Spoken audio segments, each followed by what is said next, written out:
So tonight we have we have a topic to discuss. Yes. And it's going to bless you. What is the topic?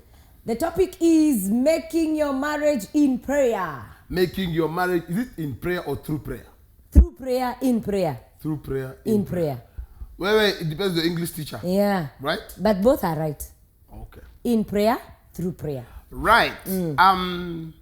Very important. Most people, especially couples, Yeah. don't believe, or In rather prayer. not even believe, they don't practice prayer. Yes. They are not prayerful. Okay. And anything that God started, Yeah. it can only grow through God or by God Yeah. or with God. In God. In God. What happens is marriage is godly institution. Yes. It's something that God began. It's Right. something that is not a plan of man. It is the plan of God. Right. Nobody began marriage. God began marriage. Yes. Yeye alianza mambo ya ndoa. So the only way your marriage can stand is when you bring God in, Yes. whether you're born again or not. And number two, Yeah. you have to keep it through God. Now, this is the truth, Naked truth. naked truth, Or clothed one. naked. What did they call it naked? I wonder. But they just hit me. Or is it naked? Both ways. In the clothed truth. Naked truth. I want to go with the clothed one. You have to go the naked truth. What happens is this, the truth is this, Yeah.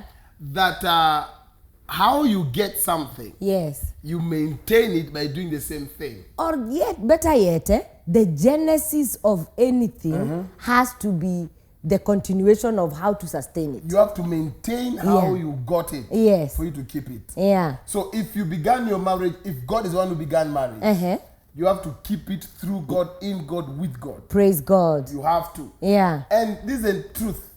You can, if your marriage has to be hitch-free, Yeah. because it can be hitch-free. Yes. For your Possible. marriage to be hitch-free, you cannot remove the part of God. Never. Impossible. It is God. No matter what you will say, it is God that brought the two of you together. Yeah. Whether you met in the bar, you met where? Ati. It is God that brought you together. In the bar.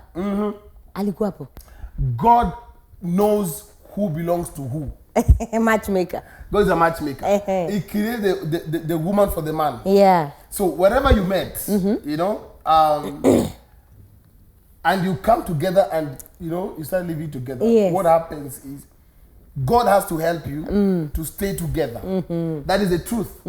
God has to help you to stay together. Yeah. So the thing is why are so many marriages having issues? It's because the one who began it is not involved in the thing that they began. Has been removed. So most people have removed God in their marriage. Yeah. And some have never. Invited him Yes. in their marriage. That is why you'll have issues. Yeah. You will disagree. You will fight. Yeah. You will bite each other. Yeah. Eventually, you separate. Right. So, anything that Unfortunate. God began, Yeah. you have to maintain it through God. With him. With in him.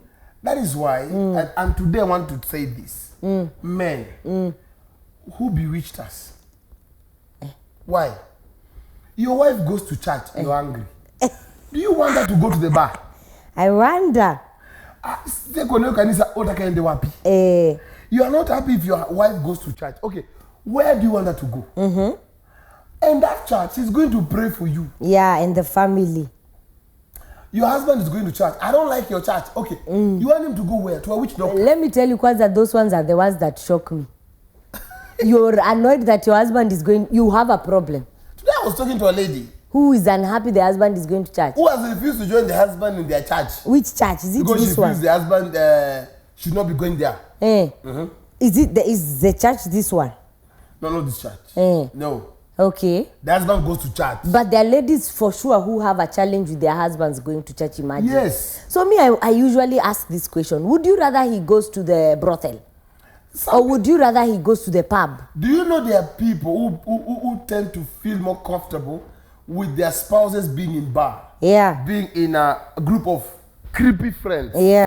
Than being in the congregation of the righteous. I remember there's a time you gave a story in church of a man who could, that lady I think at some point was a member in church and the husband used to have a problem, her coming to church. But whenever the lady would want to go for parties, with a friend, he would even give money. Yes. You remember that She used to lady? be a member of our church. Imagine. Now, what is all that now? And you see what? Why was the lady coming But that to one must be a devil worshiper or something. And you know what used to happen? Yeah. It was that the man used to, as in the woman, they used to struggle a lot. Okay.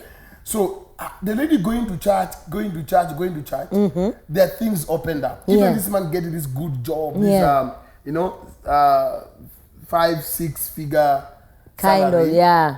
was because of the prayer of this woman. When the woman is going to the salon, Yeah. the husband is happy. Yeah, you told us. You told When the us woman that is meeting story. her friends, they're going for a drink. Yeah. The man is okay. Matter of fact, he will go pick the wife when she's totally drunk. You said all that, all those But details. the day the man knew that the wife goes He's going to church. It was an issue. 1 week after Mongelesha, that man must be very, very insane. I think Mimi, he must be a devil worshiper. There's where he's worshiping that has to clash with church. Please allow me believe that, because now it makes more sense. It makes no sense. Yes. When somebody's what? Well, how do you support your wife to go clubbing and you're not there? And when she's drunk in the morning at 5 a.m., you're willing to go and pick her? He used to go and pick her. Yeah. And let's make sure. Here's the thing: the man, where the woman goes, the pub. Umeingia, yes. Who are you with? My friend so and so. Can I talk to her? Yes. You're my wife. Okay. Kunyweni. Ntalipa. When you move from one pub to another, I'll be call there. me. Let me know you've moved. To an extent, there are times they could drink. The man is at home, okay, with the kids. They drink from this pub. The man is sent what? Pay bill. He pays. They go to the next bar. One day she came to Olympic House for prayer. Yeah. The man went to Mombasa for 1 week. He was angry. Why are you going to church? Yes. I remember one of the things you said that the man categorically told her, I don't want you to go to church. To church. So it is weird. Very weird. Yeah. I have never understood. I was having an issue today with a lady whose husband does not. The husband goes to church. Somewhere here in Dono. But they does not want the wife to go either to their church or to another church. Where can you ban? Or school in the church. We are. Apana. But the man himself, where he goes, he's serving. He's serving in church. So you think he's serving for the wife also? So he's serving for everyone in the family. Oh no. You and the kids stay at home. Me, I'll go to church. Yeah. Even the pastor of that church called this woman and told her, oh, okay, oh yeah, it's true, your husband is here. And he's serving that department, he's the leader. So you find that is very queer. Very. It's madness, right? Yeah, it's not normal. So the thing is this, as a Christian, you should never get there. Yes. Now, the thing is this, marriage is workable. Yes. Marriage is blissful. Yeah. Marriage is sweet. Yeah. On the conditions that you involve God. Whether you're saved or not. Never remove God in your family. Yeah. And if you are to involve God, when you involve God, for marriage not to have issues, there are things to bring in. Yeah. And it's true. I strongly believe that God, being the initiator of homes, okay, anywhere he's not invited, that home will definitely have issues. So, as you have said, there are people, they are also the opposite of other people who do not, there are those who don't believe in church and all that. But there are people in their drunkardness. Mama enda kanisa kaombe. Kwanza anakufukuza, anakudrop kwa church. You have a member like that. Anakudrop hapa nje kwa church. Kaombe. Because anaamini huo Mungu. You see, that's another case. And that one is so easy to pull to God. Because there's deep within him, he believes there is a God. Even in his drunken, crazy state. I'd rather that one than this other one. Okay? So it is, as what we are introducing the program of the day is making, the topic of the day is making your marriage in prayer. The man of God has just said that it is important that as a couple, you invite God in your home. Whether or not you're a believer or you are not. Whether or not you met in the pub or you met in a sane place like church, like, family gatherings and all that. The importance of you bringing God in your marriage can never be overemphasized. Yeah. It is very, very important that God is in the middle of it, because he's the initiator of marriage. If you take him out of marriage, it means the one who began it is not there to sustain it or to make it continue. Yeah. So today we'll be talking about making your marriage in prayer or through prayer. And then we are talking on the context of you being a believer. Yeah. You being, both of you are born again. Yes. But when people get married, when two people come together, it's not only to be together. Yeah. You're supposed to prosper. Opposite two are better than one. It says in their labor there is profit. Yes. You see? It says there's a reward. You know, whoever finds a wife finds a good thing. It's favor. So there are so many things that are entailed in marriage. Yeah. Prosperity, settlement, increase, grow. You know, it's the will of God. So when God brings people together, it's so they can go faster. Also, the Bible says two are better than one. So they say in their labor there's a reward. So when you work together, there's a reward. Yeah. So why be in a marriage with someone who does not want God, or both of you don't want God, or you don't pray to God, and then what happens is this: you start having problems, sicknesses, diseases, lack of prosperity, attacks, broke, you're just too broke. It's because probably you have not involved God as it should. Yes. You have not brought God in as it should.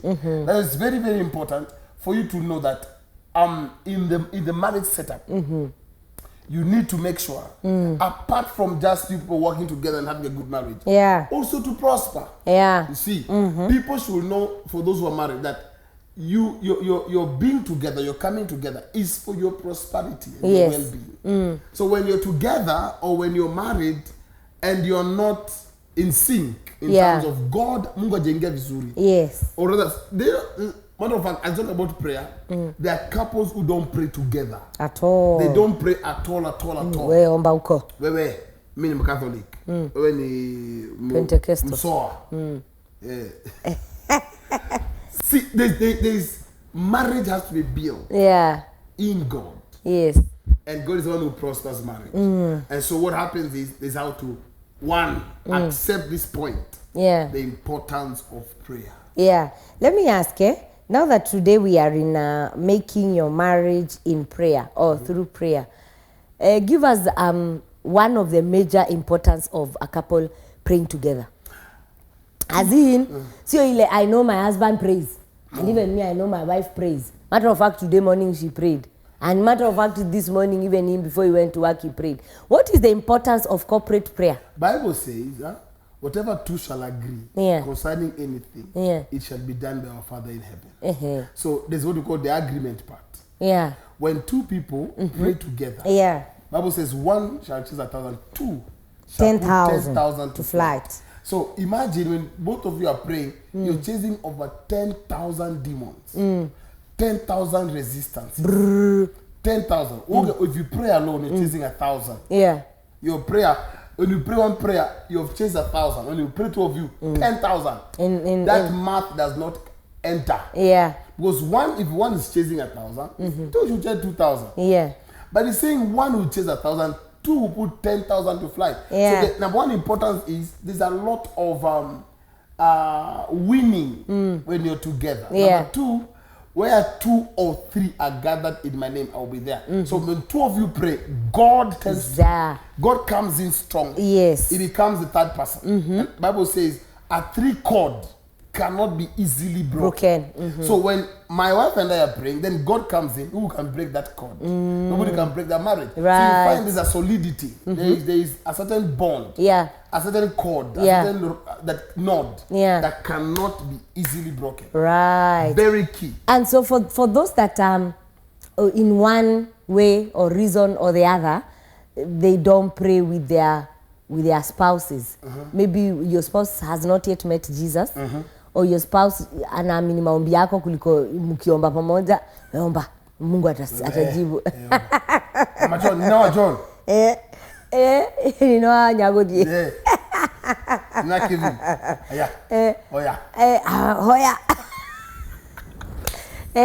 Anakusukumu ukombe. You look at him with those. Why can't we pray together? But again also, how would you encourage them? For me, it's important you pray together. Yeah. Hata kama you just two words. It's important to hold hands. You might not know how to pray as a man. Hold hands. Yeah. That means whatever my wife is saying, we agree. Tuseme kuna wale stubborn hata hiyo we omba we ni sawa. Wanakosa baraka. Kwanza enda kwa pastor. Mkaombe na pastor. You're missing the blessing. There's a blessing that is there when the two of you. Pastor is not your husband or your wife. Spouse. There's something that happens when the both of you, husband and wife, pray. Number one, remember you're one. Yeah. When you pray, there's a force and solidity and foundation that is cemented in your marriage. Yeah. You know? Yani, you open up a lot when you pray together. Yeah. A lot. Yeah. So it's very important. Yeah. Wewe, ninawa John. Si ninawa John ameambiwa kaombe. Hapa ninawa John mwambie wewe. Ninawa. Ithe wa John. Ithe ni mzee. Ithe ni baba. Ombe pia ombe. When you agree, what you just need to do is Mama John is one prayer. Yeah. But let's agree. Yeah. It will happen. Amen. Yes. So the thing is, you start your prayer as alone, but pray that one day Baba John will join in. And Mama John will also join in. Come in, yes. Yeah. And you don't have to go to the same church, which we advise. Yeah. It's good to go to the same church. But don't force to pray. This is marriage you're building over here. Pray together. Yeah. And then when you do that, there are rewards that you'll see. Right. So, making your marriage in prayer, what are some of the things you should pray for? You should pray for. Yeah. Another thing. Because some people say, okay, Omba. You're going to do that you pray for. You know? Yeah. And I remember one time when, I remember it was very clearly, it was during the 21 days of power. You said that one of the ways you enter the place of prayer is you must have direction. Yes. Direction is what are you going to ask God or say to God. You just don't go. That's why other people will go and it's 5 minutes and you've said You're everything. done. They have finished everything. Conclude. Well, mother will conclude. And you used to say you have even prayed for your grandparents.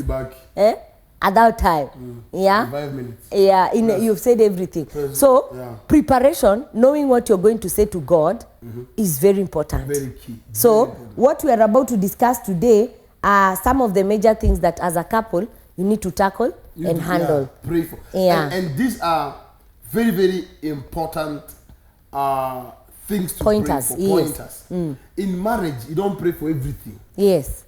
You can pray for one thing that can tackle 20. Yes. You can mention one thing before God that will handle 6 problems. Yeah. I get you. Yeah, so there are certain areas you must check in. Yeah. Yeah. All right. Okay. You know, there are other couples that when they enter the prayer room with their husbands, they are like, wacha nisikie kama ana repent. Number 2. Kama anaenda vibaya. Ana repent. Alikuwa wapi? So you are not praying, your ear is policing. Mungu huko nilipita unisamee. Ulipitia wapi? Na mawazo yenye nimekuwa nao mbaya. Kwani mawazo kali anakuwa nayo? You know, those police ile kitu nilifanya. Uniachie, unisamee. So the policeman in the woman is taking notes. Kwanza, let me say this. If you're praying with your spouse and he's not from your church, don't say scatter. Don't say scatter. Scatter. Die. Scatter. Yeah. You know what, John? Oni uwanga. Wewe unaniuanga. Do you know today I've had a very sad story, One of the people I was seeing today told me that completely these scatter prayers, someone scattered their husband from a very well-paying job. It happens. Guy, these things can be bad, It can be bad. You need to know where to apply them. Now, there was an issue in that marriage. And so the wife was scattering, making the husband suffer. And indeed, the man is suffering. Completely no job, completely dependent now on a relative. But now, so for what? sad. Okay, even you as a woman and the children, you're also suffering. Yeah. That's not wisdom. Yeah, it is totally not wisdom. So I agree with you. If you're not, both of you from SOA, and you don't understand what scatter means, leave it. What die means, one of your spouses doesn't understand. Usiingie kwa moto. You might end up having a bigger disagreement or bigger challenges than helping. All right. True. So what are some of the things you pray for? We are in making your marriage in prayer. So what are some of the things you're praying for is what we'll be discussing tonight. Number 1, deal with powers that fight marriages from your background. Hey, now, very important. Categorically. I love that one. Yeah. Both of you come from different backgrounds. Huyu ametoka kwao, they are polygamists. Yeah. Huyu mama ninawa John. Ametoka mali kuna whistling poverty. Yeah. Kwao kuna maskini inatafuna. Inaitana. Maskini ulao. Beckoning. Yes. Yeah. Now you find if you're a man and you're married to this kind of a woman where she comes from is a lot of poverty. You know what? The moment you become one and you consummate your marriage, you see? Tap grace in double portion. You collect what they have. Your God shall be by God. Yes. So you find the exchange of the spirit realm. The man was doing very well, but since I'm all mama, vitu zinakuharibika. Because you share spirits, you share battles, you share good moments. That's why you find when a man marries a woman, even his face changes. Jamali kwa mbamba, ashatoa kitambi. Anaanza kunona nona. Jua nini? There's something a marriage brings. You share something. Now, the same way, if you've married a man who comes from a polygamous background or a woman who the mother of a second wife, the man comes from a straight, clean family. Yes. What will happen is the man will start cheating. Yeah. It's a spirit you transact, you muna share. So you find some people are struggling in marriage because the man is coming from a broken home. Yes. The woman is coming from a home where she doesn't even know her father. Imagine. So what happens is the powers from both homes begins to fight this home. Yeah. You see? You find the lady from their village, from where she comes from, the first child has to die. So what happens? It's like a sacrifice. A sacrifice. So you find from your background, people can struggle financially because of what we call powers za kwenu. Men can be so immoral because they come from a polygamous home. Yes. Kwao kuna hiyo karo ya usherati tu. Yeah. So the man start misbehaving. He was a Christian. Yes. Sometimes a pastor. You wonder mtu wa Mungu inamsumbua. Ni roza kwao tu. So one of the things that you should pray for is pray against the bad effect of your past. Yeah. You need to. Yeah. Very of your background. Of your background. Yeah. Because unatoka wapi? And sometimes before even you start blaming each other and say, oh, God is not working, sit down and do an analysis. Mchunguzane. Lakini mtoto kweli wewe Baba James. Hii shida tuko nayo. Kwenye kuna maskini. Hapana, hiyo inaletanga hard feelings. Hakuna mtu anataka kusikia kwa huko ndio kunaweza kwa kunaleta. Kuna free spirit. Hakuna hiyo inaletanga issues. Naona kwenye mama yako na bako aliacha. Hiyo sasa ndio umekanyanga moto. How do you start mentioning my people's things here? You know what? That one is applicable before the couple gets married for me. It is, but I think also kama kuna shida mnapitia. There are some problems you're going through. It's important to muangalie shida ndoka wapi. Wacha nikwambie, when that kind baba yako alacha baba yako. Ona. Unaona hizo mentionings hizo ndizo zinaletanga shida kabisa na zinainua ma feelings. Sasa unataka kusema mimi ndio I'm the reason for what we are going through. No. Do you know there even some men or some spouses these things that happen in the dream world. Okay? And you share with your spouse. You've had sex in the dream. Yes. They take it very personal and they start avoiding you. You who are those you're sleeping with. You are ukono usherati. You know there are people who take it like that. Yes, they are. Yeah? You dream eating. They start looking at you like, are you a witch? Kwanza, don't even mention it. And Papa preached the other day and said, at those people that fly in the night are witches. At we ulimwambia ulifly. We sasa yako ana ama bedroom. Anamwa now you, I don't want no wonder anaanza kukupanga. No wonder my finances are going like this. No wonder I've been sick. No wonder I'm lacking favor at the place of work. There are people who don't have that wisdom. Now, but you see now, let's say this is a couple that is born again. Yeah. If your spouse is not married, is not spiritual enough, and you cannot discuss some things. Flying in the dream. But the truth is this. Let's not even go far. These things are naturally hindrances. Yeah, they naturally implicable. Yeah. You can easily be implicated. Yeah. Ukweli tujiangalie. Don't bring in your wife or your husband. Yeah. On a personal note. Yes. Mimi mwenyewe kwetu mama yangu na baba kuna shida ya ndoa. Mimi huyu wangu ananisumbua. Don't go far. Jua ni roza kweli za kusumbua. I tell you kwa ndoa, they don't want you to stay in the marriage.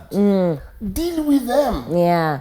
Tell your husband, I think what could be eating us is maybe because but that man must be mature enough. Yeah. Mbaanza kwa ni roza kwetu.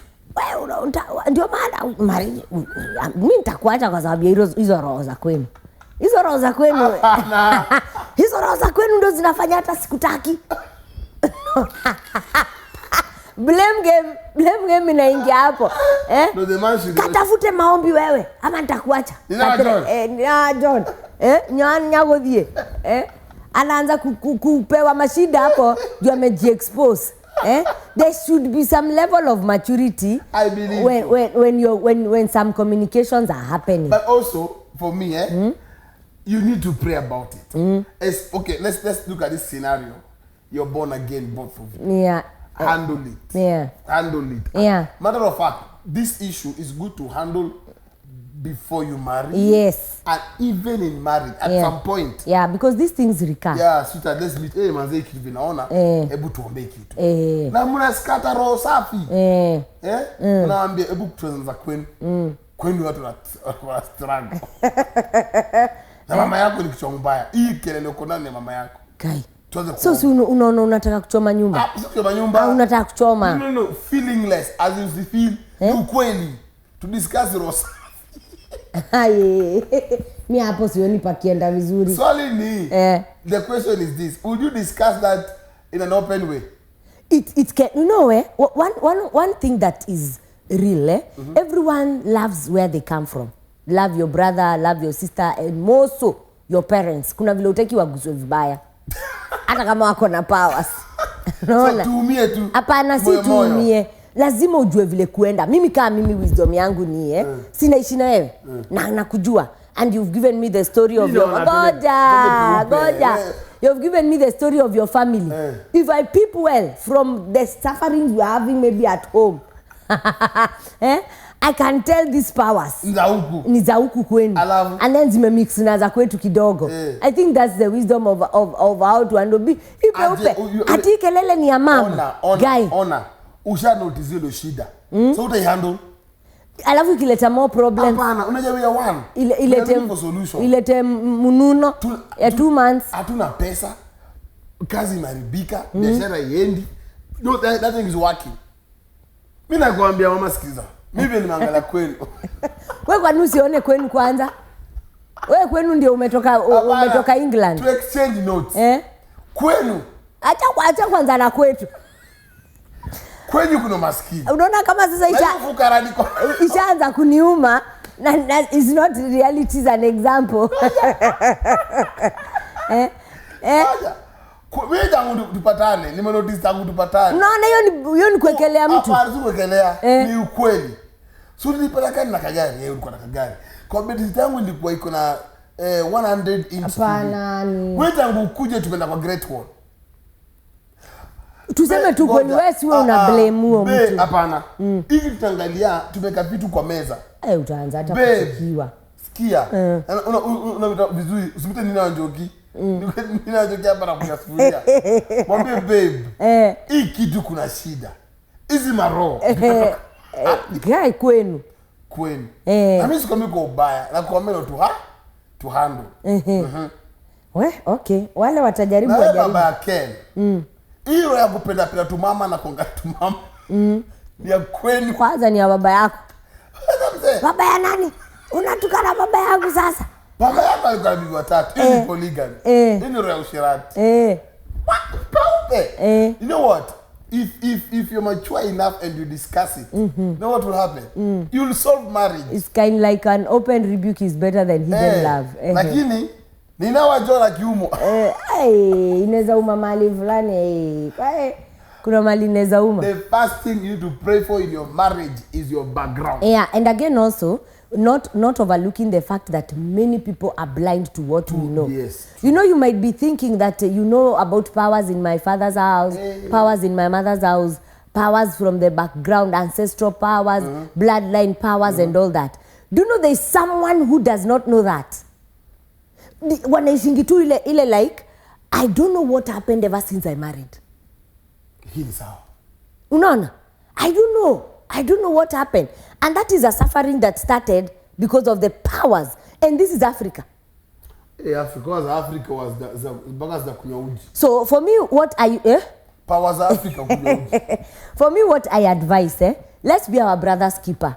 If you realize such kind of a friend or of a neighbor, you can open their eyes that way. Yeah, somebody is saying here. Somebody is saying here, I like this topic. That's Ogani. I like this topic. Faith Macau is saying, Mom, kwa hii ukweli usiguze mama ya mtu. Unaona huyu ameumwa. Ameumwa kama mimi. She has felt it. Mtu anze na kwa. Mtu anze na kwa asianze ku point kidole. Asianze kufuko. Mimi na agree na Faith kabisa because hapana sisi kwetu ndio kukana shida. Kama kwetu kuna roho fulani. Ati gari ilienda juni ulinioa. I want to engage some of the comments we are seeing here. Yes. I'm on SOA TV KE. Everyone that is there, thank you for being part of us this evening. I see Rhoda Mwende saying, you look lovely, Mom and Dad. I'm getting blessed and drawing knowledge. Wonderful. God bless you, Rhoda. Princess Julie saying, I'm really getting blessed. God bless you, Princess Juliet. Tosin Tyra. Wow. What? That's your name. Is watching from Upper Hill. God bless you. Welcome. Just Fat Modoka is saying, really getting blessed. Yes. I asked a question. Kama ni kuombea your background. Tunaweza kukina nani? Hakuna kuchokozana hapo. Samda akasemaje? Mtu anze na kwao alafu kwetu. That is Faith Modoka. Kilasi is cracking his ribs. Boaz Kiprutas man kwa kina baba. Because he's the head. Faith Modoka is saying, mwenye ameumwa na akaanza hiyo story. Begin with yourself. What do you think? Tuanze wakina nani? Mali kuna shida tunaanzia. Kama kuna ufukara. Lakini dad tuseme tu kweli uko na uchokozi. Hapana. Hiyo ni kuchokoza. Kama wakina Mama John. Kuna ufukara. Peupe. Na unajua unaweza kuonga hivyo na confidence na kwenu ndio. Kwanza mkuje prophetic service na upatikane shida ni kwenu. Wewe mwenye ulikuwa polisi ukiona makosa kwa wenyewe. Haina shida. You see these things we are pointing out. Mwambie kwenu. Baba yako alikuwa akiona uchokozi. Are you trying to say what? Ngoja. Si matusi mtu ni ukweli. Mama yangu alistruggle kwa raise. Tushana leo story na mpaka sasa bado na struggle. Inamaanisha kweli kuna roho ya struggle. Hapana. Ngoja hapana, tuamini ukweli. And then mwambie mimi na visit na struggle inza kwa ni power za kwenu. Because wewe umetoka huko na kuna roho za huko. So the spirits from your home are the ones fighting us. Let's pray against it. Yeah. Yes. Then you come on your side. No, the question is this. Goja. Tunakuja kwetu kama kwetu ina contribute. Of course, definitely. For example, let me give an example. Maybe kwa kina Baba Felix. Kwao shidele kwao ni polygamy. Okay? But Felix himself is not polygamous, is not immoral, is not humanizing. Kwa tunagusia nini? Tunagusia wakina mama because kuna shida hapo. Okay, acha nikuache hiyo kwa sababu we thank God. Now, making your marriage in prayer. So what are some of the things that as a couple you need to pray for? Remember we began by saying that it is important you pray together as a couple.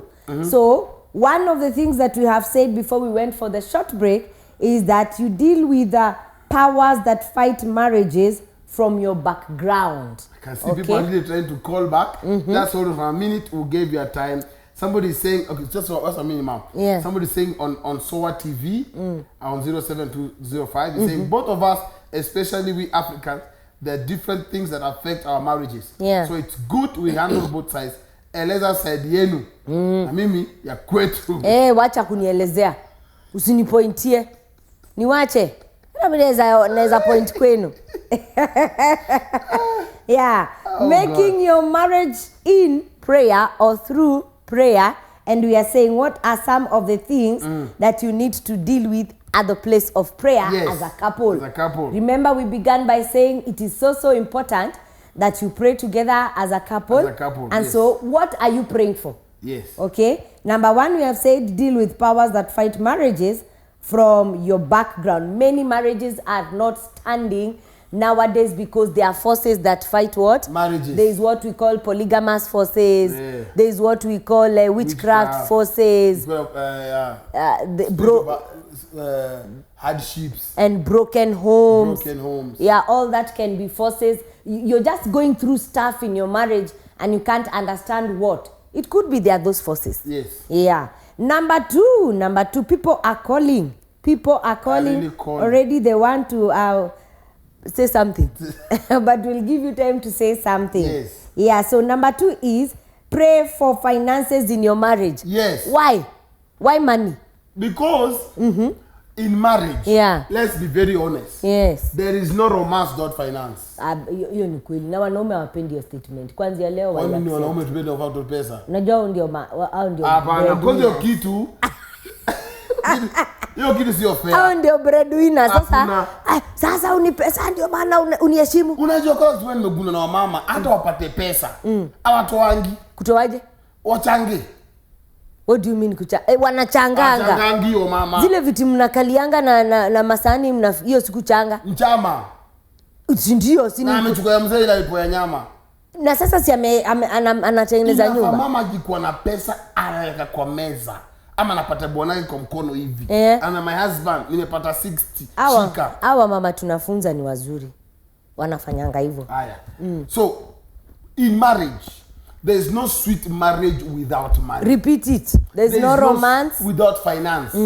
There's no romance without finance. Yes. You need money. And one of the things the devil fights in marriages is money. And if you see your husband is always moody because he's broke. Yeah. Men are always happy when they have money. Yes. Women are always loving when they see money. Mama atakuchekesha mpaka meno yako utaona kama uko na mbesa. Kosa mbesa. Lack money mzee utajua ujui. Tumeno kweli hapo. Yeah, it's true. Any woman who see money will smile. Yeah. When the man is broke, well, you know why? Money makes things revolve. Money makes things move. Okay? When that money is lacking, there's a certain level of stagnation, a certain level of lack, want, emptiness. You know, so you are seeing your couple friends going for a holiday, you can't go. You are seeing someone being treated on their anniversary, you can't go. Anyway, unaoneanga tu view sasa some of these things. Even if you want to practice them, there is no money to do it. Let me ask a question. But when there is little money, what it does, it introduces now romance, because whatever you see, probably you have heard from this thing called marriage, you can apply.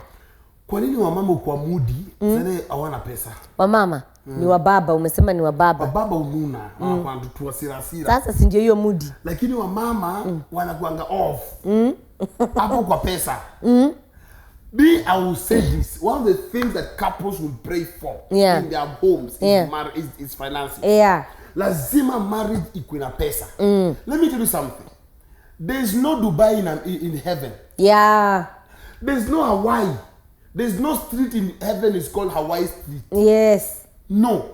So if you are to enjoy anything, it's to enjoy your own earth. Good cars. Good cars. Good houses. Good houses. Yes, fun. Good school. Yeah. And marriage is more enjoyable when there's money. Yeah. From both parties. Yes. The issue of whereby you find when there's a lot of bills. Yeah. Kuna bills. Yani inakuja ikienda mnakosana bure. Kabisa. When there's no money you disagree for nothing. Mzana kwa sura yako ana shida yake kwa sura. You're the major problem. It bursts out. Yeah. And the madam will look at the husband and when you're not working hard enough. Wana mwenzako wanangangana huko nje huyo. Huko ni mapema. Yeah. Ukuja kulala, kazi yako ni kukula. Unaingia kwa nyumba unauliza ni nini imepikwa na umekuja na nini? Umekuja na 200 kila siku sukuma. Tutasukuma mpaka mwaka ishe. Money makes couples to avoid fighting. Yeah. And the truth. That's one of the things the devil has said now. This is the area of attack. Of attack. Yeah, so if couples don't pray over it. And let me tell you, that marriage can break. Yeah. That marriage, money is a very, very strong part of marriage. Yes. Don't be deceived. And you can never eat love. Yeah. Love can never pay rent. Yeah. No, we need money. Yeah. And let's put it correctly. The man should have enough. Yeah. And the woman should have enough. Yes.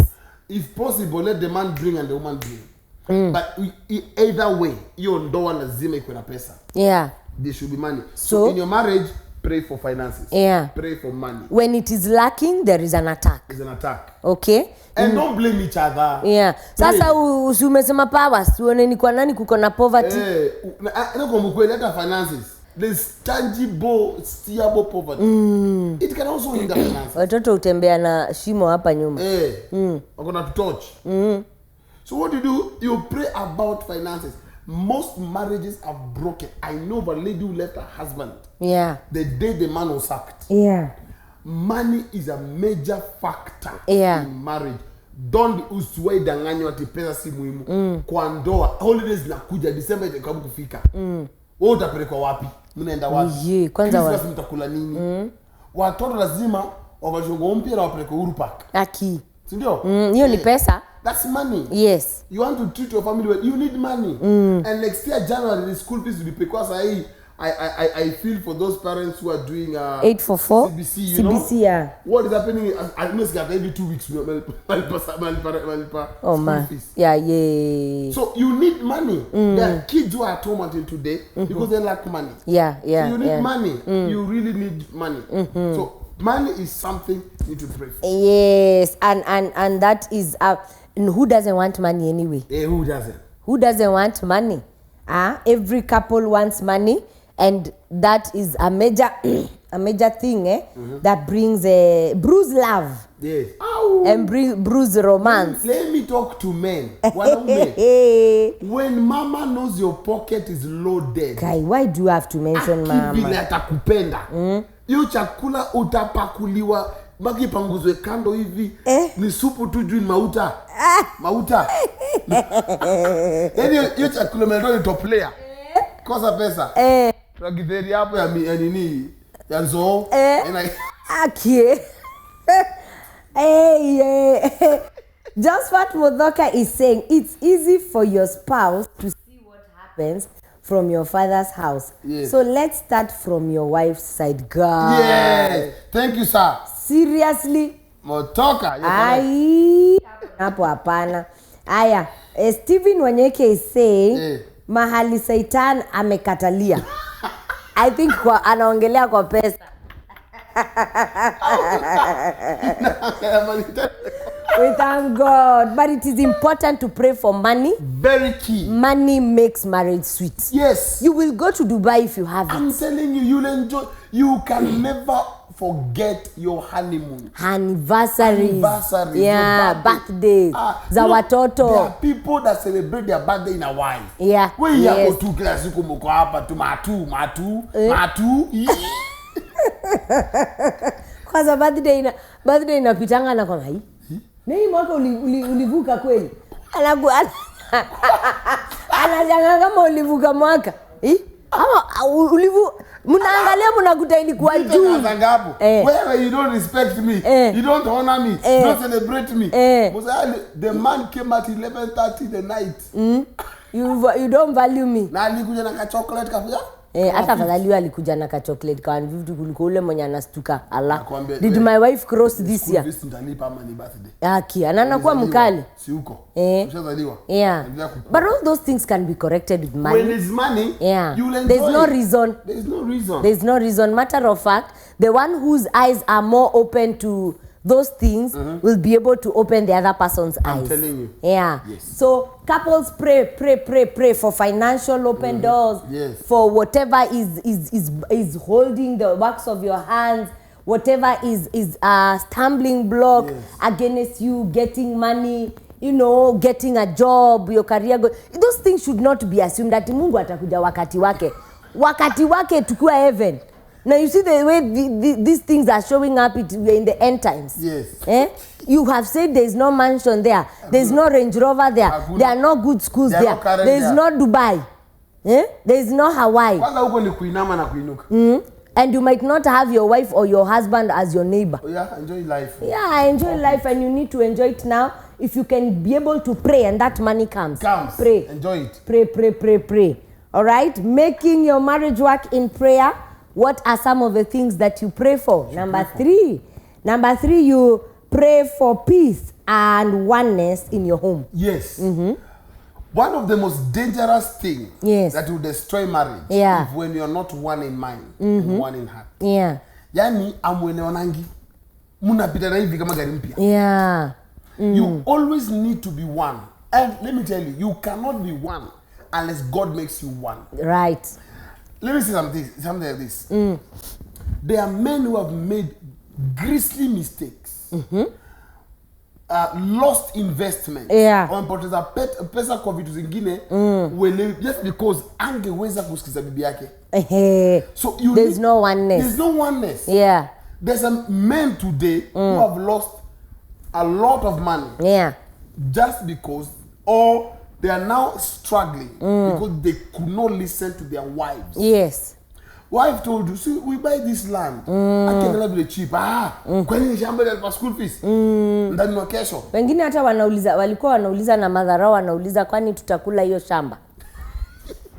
Now unapata, you get to a place whereby now, because you are not one. Yes. The money came and the money was squandered. Yeah. Pesa iliisha. Ndio macho inafunguka. Ningejua. And then the worst part is this: you start advising your children at old age. Yes. Just because you could not listen. And let me talk to women today. Pray that men can be stubborn. Yeah.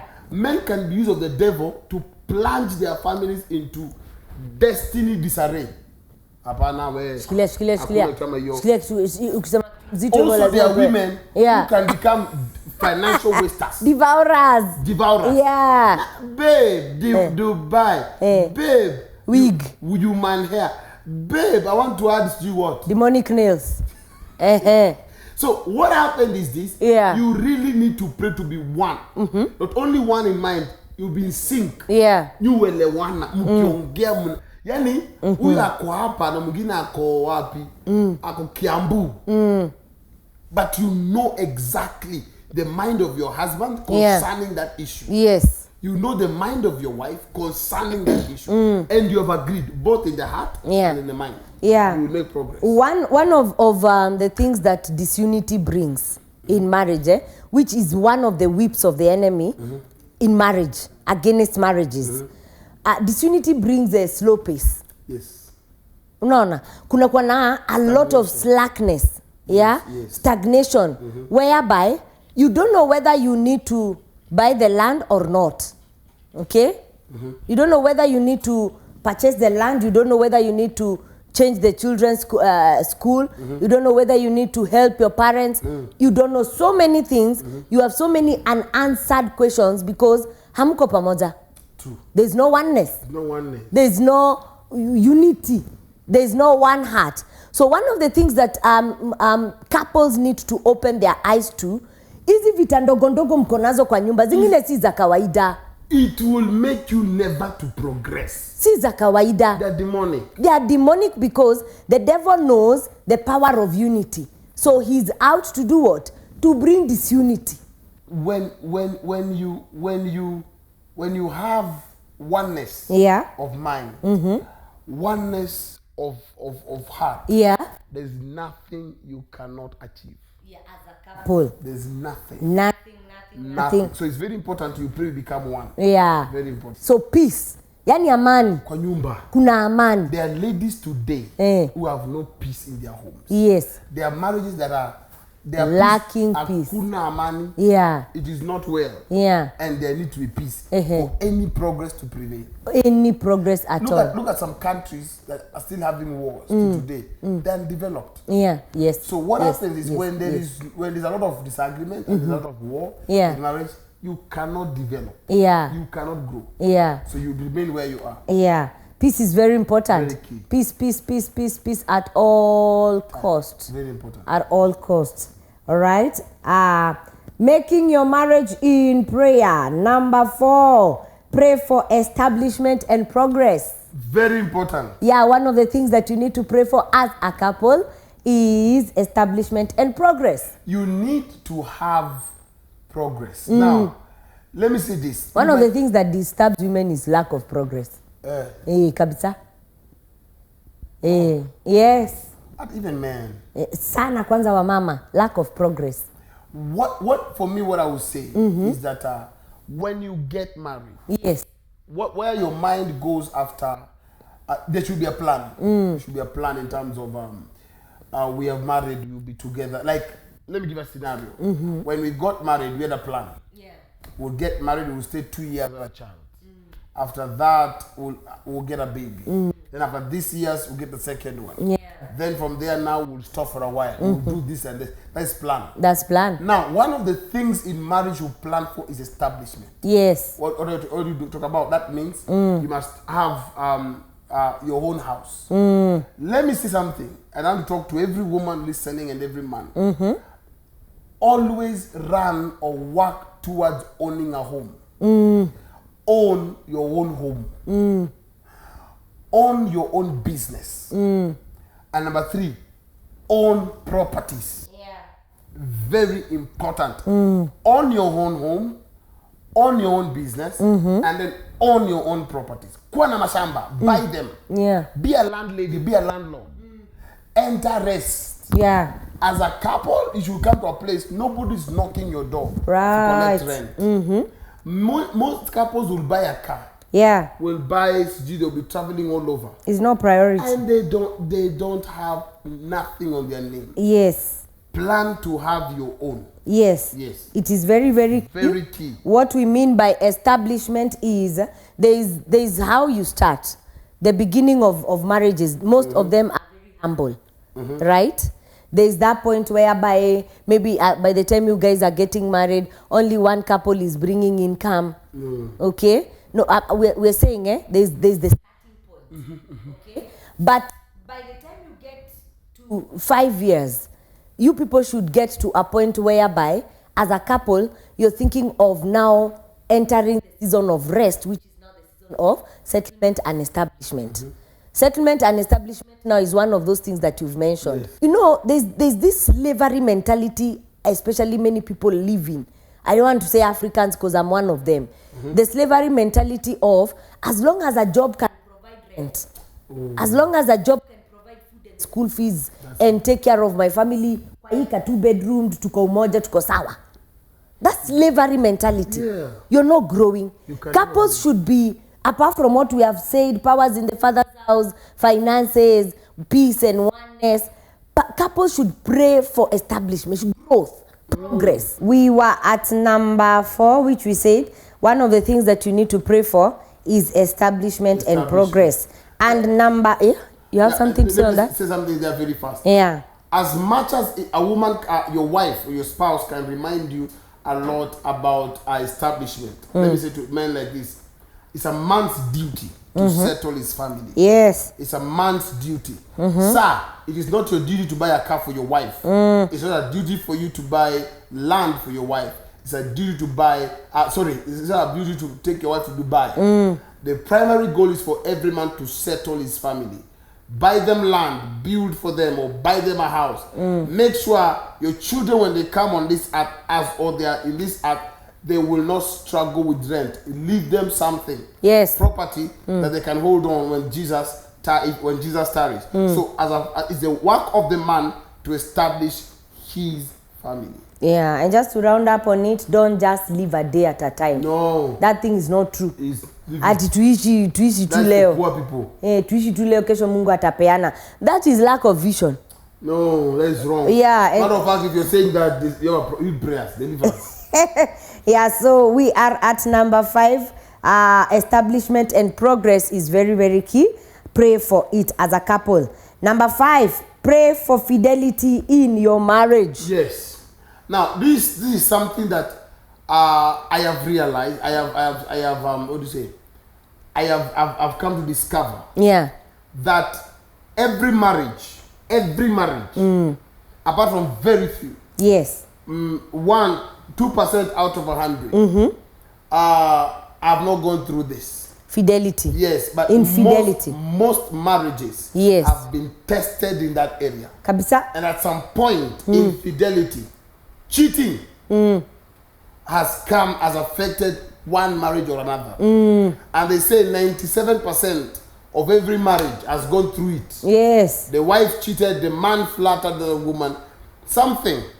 So, and most homes today, like today I was praying for a lady who told me she was working in Ethiopia. Yeah. And then when she came back, the husband took the house girl. Yeah. Took her Had house girl. taken.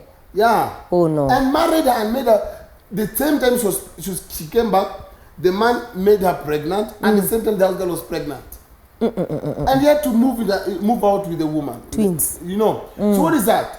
Infidelity is a spirit that always attacks marriages. Right. Most marriages have been tempted on that platform. Yeah. So it's something you should pray for, that God help us to be faithful and loyal To each other. Yeah. Very key. Many people look at, I've had some weird naive comments.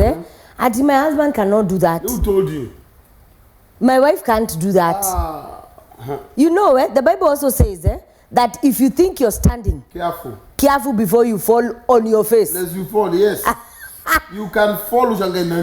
Yeah. So there's nobody who is strong. Yeah. So ask Samson. Yeah. So pray for each other. Pray for your wife. Pray for your husband. Scatter those women that will come to your husband and make him fall. Yeah. Pray for those men that will try to lure your money. You that now things are not standing well. Yeah. Those men that will try and lure your wife. I know of a woman. I heard of a story of a lady who was lured by another man. The husband's friend. Whose husband's friend was doing well. And this woman and the kids were struggling. Imagine. The man came, took care of the babies, gave this woman, bought her house. Left the husband and went to the... Why? Infidelity. So, and this is the truth. I keep on telling women, like all the time, especially when you're having the strange women meetings. Yes. Most of the husbands or the men that are in the hands of strange women, some of them don't even understand how they got there. They don't even know. Akia wajui. Yes. They deep within, when they think about what they are doing to their wives, when they are sober, kidogo tu, when those spirits have left them, when they are sober, they are embarrassed of themselves. They are not happy with how what they have done to their wives and what they are doing to their children. So when fidelity is key as a prayer point in marriage, even if you're not facing it, ask God to hold the two of you together in love and in what? In faithfulness. Okay? Because by the time that thing hits your mguu, ateleze aende kwa infidelity, inaweza kuwa ni kitu hata kwa amepangia. Unaona? And once a spirit is planted, now it becomes a dragon and a monster in that home. That doesn't need, it doesn't need to get there. If it can be hindered by prayer, because nothing can stop the force of prayer. If it can be hindered by prayer, then why can't we do it as couples? Yes. So, as much as your husband looks very straight, loyal, and looks like lovey-dovey, can't do that. Your wife looks as if she's, Mother Teresa. That thing should be prayed for in marriages. Couples should hold hands and just pray for fidelity. Pray for God, we will not fall. Any strange woman, strange man, all that kind of prayers should be made in homes. Yeah. Yeah. So, are we done with the next one? Number 6 and the last, making your marriage in prayer at number 6 is pray for the fruit of the womb. Pray for your children. Yeah. Cover your children. Yeah. Pray for your children. Cover your children. If you have no children, pray for God to give you children. If you have children, pray that your children don't become a source of pain. Yeah, in that marriage. Yeah, and grief. Or Yeah. your children will not become wayward. You need to pray for your children. Yes. Very important. Very, very key. And others, those that don't have the children. If you don't have children, pray for the fruit of the womb. It's very important. There's one thing that you keep on teaching men in SOA, and you tell them, if your wife is expectant, you are the priest of that house, okay? You need to anoint that tummy every day. For 9 months. For 9 months. Again, if you are the priest, you're still the priest of that your house when your wife is not conceiving. Also. Or when both of you are not getting children. Because the truth is, the problem is not only on one person. We can't blame it on the wife at in where ushiki mimba. Nowadays, it has been discovered that men have issues that are also contributing factors to women not conceiving. So it should be anointing the tummy of the wife and believing God that tummy will carry what? Will carry children. So the fruit of the womb in both ways, praying for them that the children will be upright, they will not be a source of pain in that marriage, they will grow up in the ways of God and all that. Also, again, couples that don't have children yet, the husband should take up his place as a priest and pray for that woman until she conceives. I hope you got that. So I want to ask a question very fast, and I want everybody that's on board to give us an answer. Yeah. Those who are watching on SOA TV, Piat, give us an answer. Now, this is the question. There's this lady who is married. She has a calling. She has a gift. She has she believes that God spoke to her, and she began a ministry. Yeah. And when she began a ministry, singing ministry and also a minister in terms of preaching. Yeah. So before she could go fast, she met this man and they got married. Yes. The husband, the pastor, and several times it has been confirmed according to her by prayer and other means that this man is from the Lord. So they got married again. Yes. She prayed again also. They went to another church and then it was confirmed they're from God. But this man does not sleep with the wife. Yeah. This man does not want the woman to be ministry. The woman is a singer. Okay. The man does not want her to sing or pray or preach. And the man that is not satisfying her sexually. Because of that. Now, the woman feels, I want to follow the will of God. I want to also submit to my husband. Where the husband, they were going to church, the man said no. So they went to another church, the man's church. And the man's church, what is happening is, the man of God agrees with the man, with the husband, that the woman should sit at home and not come to church. The woman is tired. What do you think the woman should do? Let me paraphrase my question. Yeah. The woman was prayed and she heard from God. She has a calling to preaching and to singing. Yeah. And then also, this woman also just have to remember, she's gifted in, she's a barber. Hiya.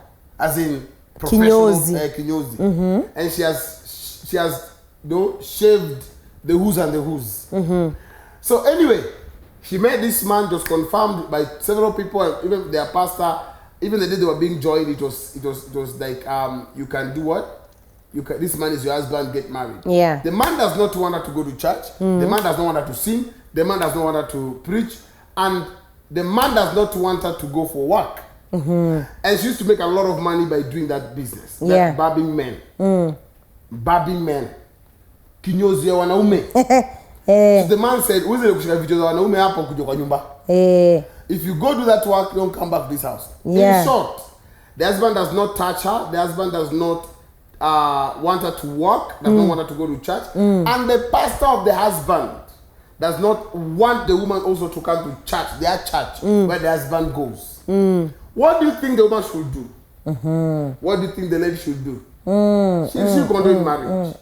She'll submit to the husband. Yeah. She'll follow the will of. What do you think the woman should do? Somebody is saying here, Boaz Kipruto, the woman should leave the man. Simple, loud and clear. And they got married in holy matrimony. Yes. Yes. Somebody is saying here, Odiambo David, the woman should pray that the husband gets delivered. Yeah. For I believe the man is not serving a true God. For he is so selfish and self-centered. That is Odiambo David. Elizabeth Pirik is saying the man is a destiny destroyer. She should leave him. God first. Follow the will of God. Yeah. Daniela Moore is saying, I have a problem with the covering that joined the marriage. Because what's happening now could have been detected before marriage. She should leave the marriage because anything that stands in the way of your calling is a destroyer of your destiny. Okay. Victor Kilasi is saying the man is possessed with legions of demons. He has to quit. Better to lose the man than God. Okay, what is your take? What is your thought? Let's get the thought. Do you have some? This one is saying, I think she should go to Sower Church and be prophesied for or hear from God clearly. Maybe the other was not true. Okay. All right. That one is advertising Sower Church. Thank you very much for believing in us and believing in our God. She's Josephat Mudoka is saying she should refuse to suffer and scatter anyone around the husband, giving wrong advice on their marriage. Okay. Yes. Give us your feedback, your thoughts. Faith Macau as always. Let her come to sow at the home of solution. Yeah. Another person here is saying she should serve God. This is an agent. Wow. Simple. Another one is saying, and this one is 05, the church line. Yes. I'm Odongo, Eric. Life is for the living. Tell the woman to run. I love that. Simple, straight and clear. Who else is talking? Talk to us. My take is this, anyone that comes in between you and God is not of God. But you see, even her, when she was praying, she felt that is the man. It's true, But anyone that comes between you and anyone that comes between anyone, especially a servant of God, and their calling and whatever God has called them to do, that person is being used by the devil. The devil in a big way, in a very, very major way. So one of the things that she should do is open her eyes to the reality that her ministry is under attack. Okay? Yes. 2 things I will advise her. One is pray hard. Yes. And get a way out, or get the husband out of that dungeon or that confusion or that darkness that he is in right now.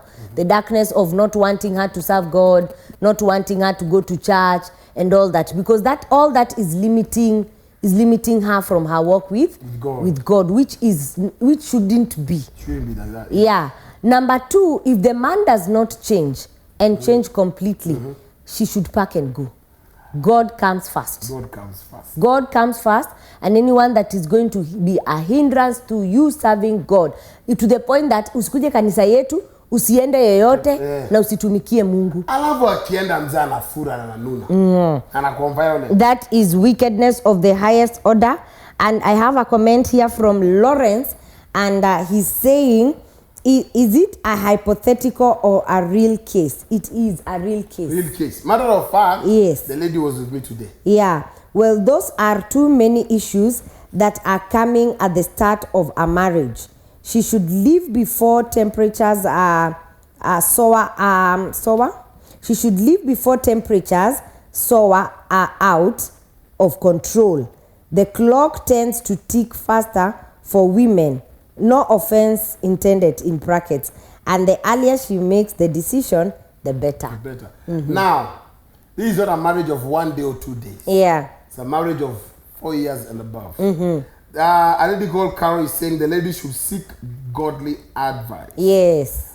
Somebody is saying here, let us serve God and forget about this man, Tosin.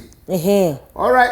Okay, we believe that you got it right. You got it right. I have quite a number that have come in here from go. Soa TV saying, divorce is not a solution. Yes. But in this case, she should quit the marriage and follow her calling. Her calling, ni Jacqueline. Okay. Thank you, Jacqueline. Thank you, Jacqueline. For your opinion. We thank God for you. And this one is saying, I think she should give the man space and watch from a distance. Hapa naona uchawi ni real. God is number one. This is Ongeti Franklin. Thank you so much, Ongeti. Yeah. Thank you for your comment. And another one is saying, this man also needs true salvation and deliverance. And imagine even the pastor where he serves Yeah. is agreeing with him. No, that pastor, what kind of a pastor? I'm sure the pastor is the one even who is messing him up. I believe so. Yeah. I believe so. Yeah, so what is your take? My take, I'll be very straight. Anything that comes between you and God and the assignment God has given you, Yeah. should not stand a chance. At all. God first. God is always first. God and his will is first. Yeah. Marriage is secondary. So, and I strongly believe that marriage was not of God. If God brings two people to serve him, the other one will not have any other heart apart from supporting this one. Yes. So if your husband now, even wherever you are in that church, your pastor said, oh, you see, this is the husband, this is your man. Yeah. And is disagreeing with the calling of God, you have discussed, he doesn't want you to go to his church or go to any other church. Yes. He does not want you to go and barb men, do business. He wants you in the house. That's a destiny killer. So if you have grace to stay, okay. But for me, you should disappear. Yeah. You should. Someone has sent in a message here on 27 is saying, mi naona kuna insecurities kwa hiyo ndoa. Let the lady listen to God. Let her pray about it so that God can clarify to her if the man could be possessed or anakuwa anavaa nguo ya kondoo. Okay, that means if anaweza kuwa ana pretend. Powers also could have been pulizared on him.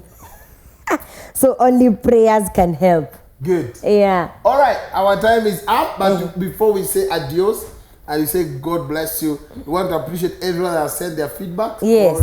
People those who have sent their on all our platforms. Yes. God bless you. And as we always say, as long as you're not dead, there is hope for your tomorrow. And we encourage you to keep watching Soa TV. Touching lives with the power of love. And this is this thing called marriage. We believe that marriage is good. Marriage works. If only. If only you work it. God bless you.